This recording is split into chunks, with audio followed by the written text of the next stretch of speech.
새벽 예배 오신 여러분들을 주님의 이름으로 환영하고 또 축복합니다. 우리 함께 보실 하나님의 말씀은 출애굽기 30장 1절에서 16절 말씀입니다. 구약 성경 출애굽기 30장 1절에서 16절의 말씀입니다. 본문의 말씀이 좀 길기 때문에 우리 7절부터 16절까지 저희들이 한번 보도록 하겠습니다. 오늘 출애굽기 30장 7절에서 16절까지 함께 봉독하도록 하겠습니다. 제가 먼저 봉독하겠습니다. 아론이 아침마다 그 위에 향기로운 향을 사르되 등불을 손질할 때에 살을 찌며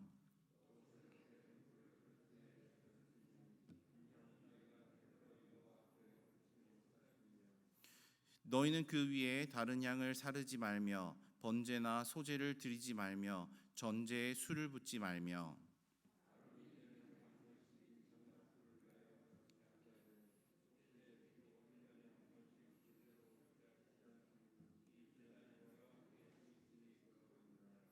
여호와께서 모세에게 말씀하여 이르시되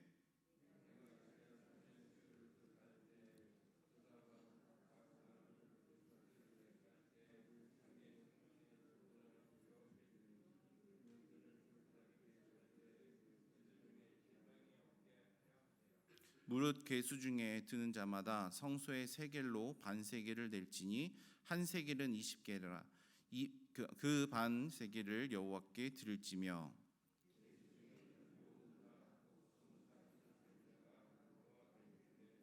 너희의 생명을 대속하기 위하여 여호와께 드릴 때에 부자라고 반 세겔을 해서 더하지 말고 가난한 자라고 덜 내지 말지며 너는 이스라엘 자손에게 속전을 취하여 회막 봉사했으라. 이것이 여호와 앞에서 이스라엘 자손의 기념이 되어서 너희의 생명을 대속하리라. 아멘. 맥스 루케이도의 하나님 저도 고치실 수 있나요? 라는 책이 있습니다. 그리고 이 책을 보게 되면 이런 내용이 나와 있습니다. 어느 날 한 백화점에 도둑이 들었다고 합니다. 그런데 이 도둑은 신기하게도 백화점의 어떤 물건들을 하나도 훔치지를 않고 그 백화점 안에 있는 모든 물건의 가격표를 다 바꿔 넣었다고 합니다. 즉 말해서 명품의 의류의 가격표를 떼서 일반 좀 가격이 싼 옷에 붙여놓고 또 비싼 물건의 가격표를 싼 물건에 붙이고 또 싼 물건의 가격표는 비싼 물건에 바꿔 붙여 놓았다고 합니다. 다음날 직원들이 출근을 했는데 그 사실을 모르고 물건을 팔기 시작을 했습니다. 약 한 4시간 정도가 지났을 때는 이 백화점의 직원들이 이 사실을 알게 되고 그 백화점과 모든 직원들이 대혼란에 빠졌다는 이야기였습니다. 저는 이 책을 읽고 또 이 이야기를 들으면서 참 그 직원들이 안타깝다라는 생각을 했습니다. 왜냐하면 매일같이 일을 하는 곳이고 매일같이 같은 물건들을 팔아왔었던 직원들일 텐데 이거 아무리 도둑이 가격표를 바꿔놓았다고 해도 그 물건의 가격을 4시간이라는 시간 동안에 알지 못했다는 사실이 이해가 되지 않았습니다. 그러면서도 저 역시도 어떤 반복되어지는 신앙생활에서 혹시 내가 놓치고 있는 부분이 있지는 않은가? 하나님께서 주시는 정확하게 명시하시고 있는 그 내용들을 나는 착각하고 잘못 이해하고 있는 것이 아닌가라는 생각을 해보았습니다. 저희는 계속해서 출애굽기를 통해서 하나님께서 성막을 만드시고 또 성막 안을 채우는 일들을 성경 말씀을 통해서 보고 있습니다. 때로는 그 내용들이 조금 어렵게도 느껴지고 또 이해할 수 없는 경우도 있는 것 같습니다. 하지만 하나님께서는 이 말씀을 통해서 우리에게 분명한 메시지를 주시고자 하십니다.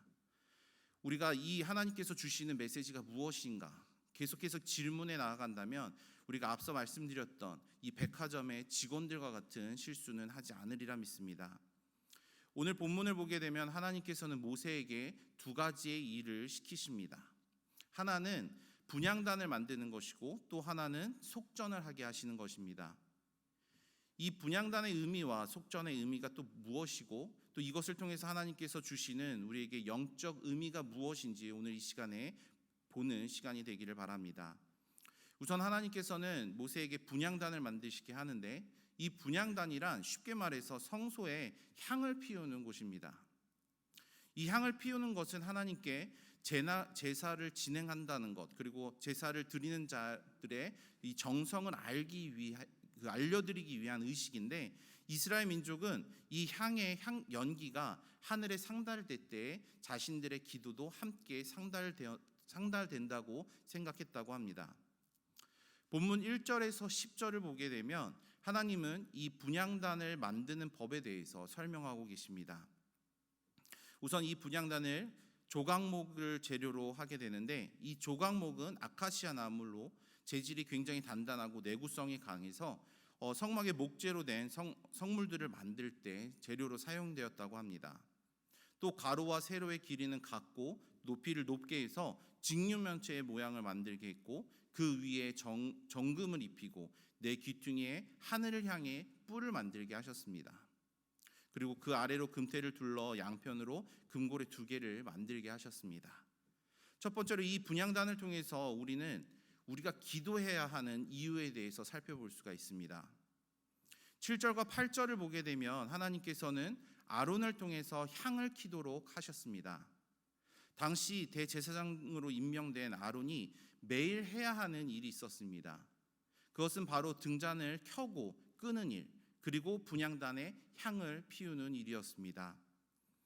저녁에 등잔에 불을 켜고 아침에는 그 등잔불을 끄는, 그리고 등불을 끈 그 등잔에 기름을 채워놓는 일이었습니다. 그리고 그 등잔불을 켜고 끌 때마다 분향단, 하나님께서 말씀하신 이 분향단에 하나님께 향을 동시에 피워 올리도록 하였습니다. 이 성막에 놓인 모든 성물들은 각 의미가 있습니다. 그리고 이 등잔의 빛과 분향단의 향에도 그 의미가 존재합니다. 이 등잔의 빛은 하나님의 백성으로, 또 하나님의 자녀로서 하나님에게 받은 축복을 드러내고 복음을 전하고 인도하는 빛의 역할을 해야 하는 의미가 포함되어 있습니다. 그리고 오늘 보신 이 분향단의 향은 하나님과 대화, 즉 기도를 의미합니다. 특이하게도 하나님께서는 이 두 가지를 대제사장을 통해서 매일같이 유지하라고 명령하십니다.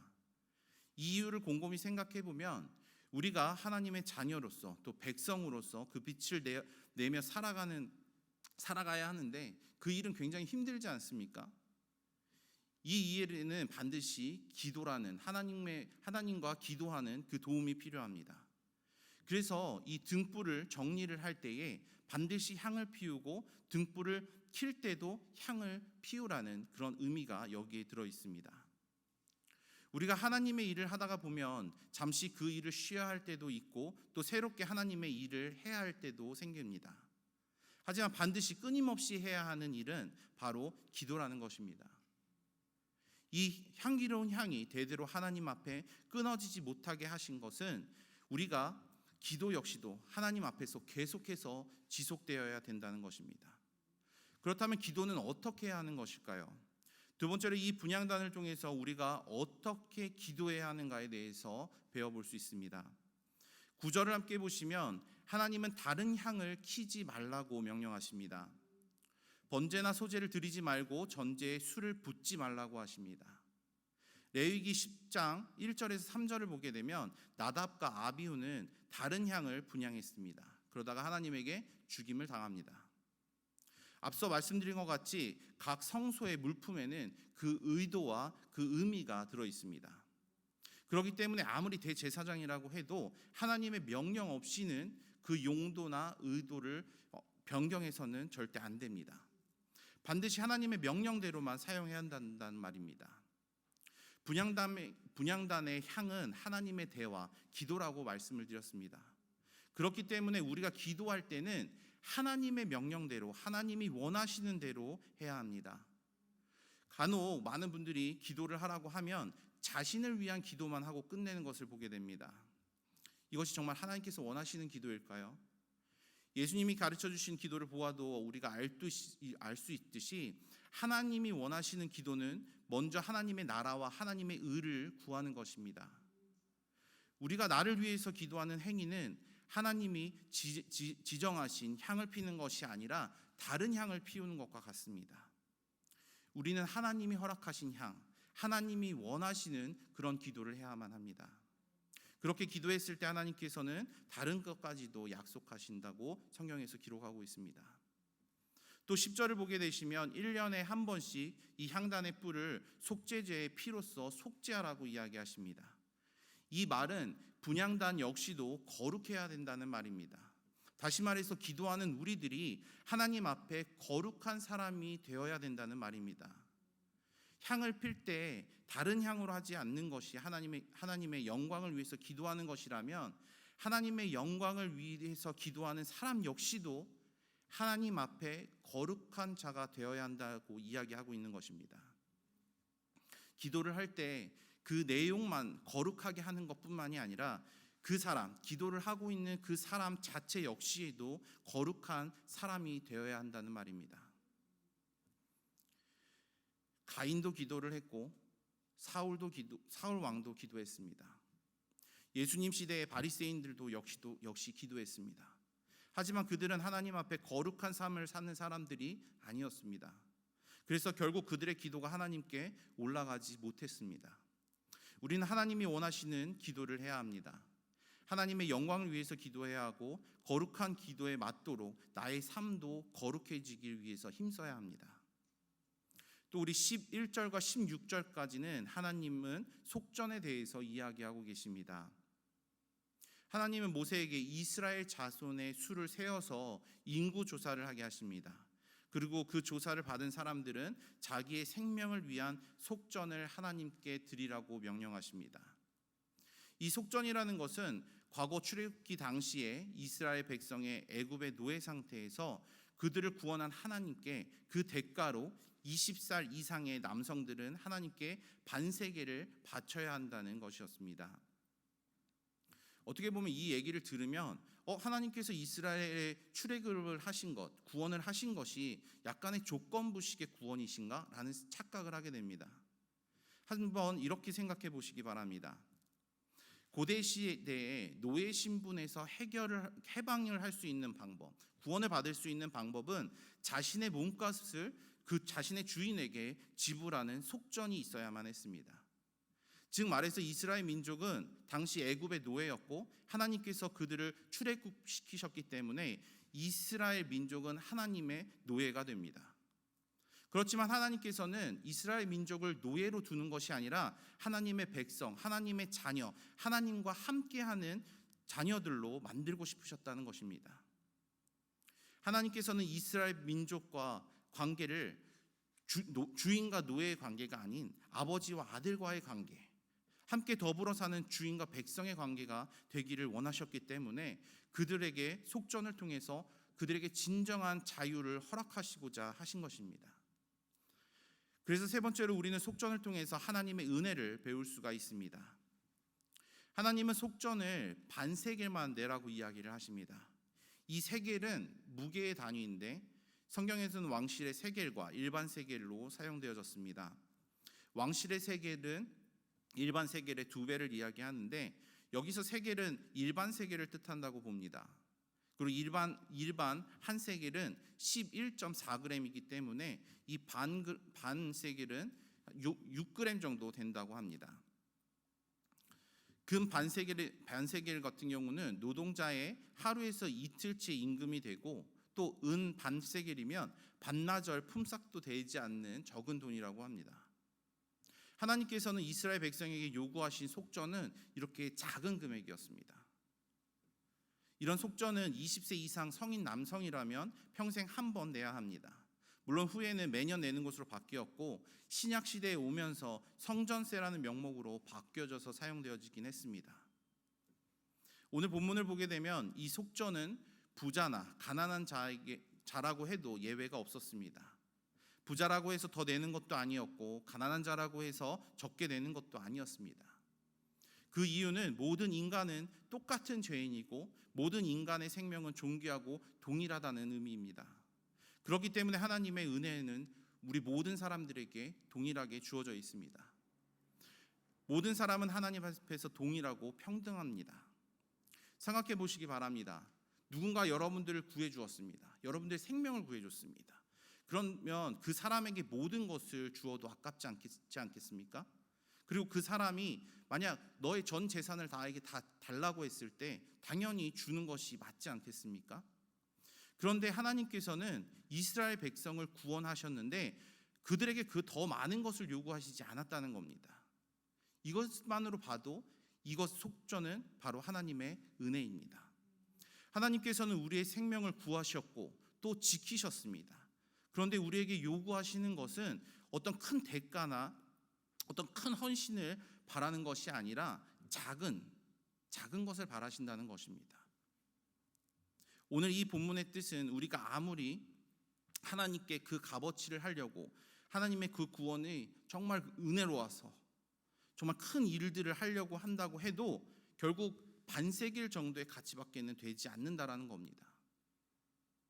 이런 값을 치르고 하나님은 우리들을 자녀 삼아 주셨고 친구 삼아 주시기를 원하십니다. 더 놀라운 사실은 이 값을 받은 후에 이 값을 회막 봉사에 힘쓰라고 명령하십니다. 즉 성망을 보수하거나 유지하는 데 사용하라는 것입니다. 그리고 그렇게 하신 이유는 그들의 자손이 하나님이 자신의 생명을 대속하신 사실을 기념하고 또 기억하라는 데 있습니다.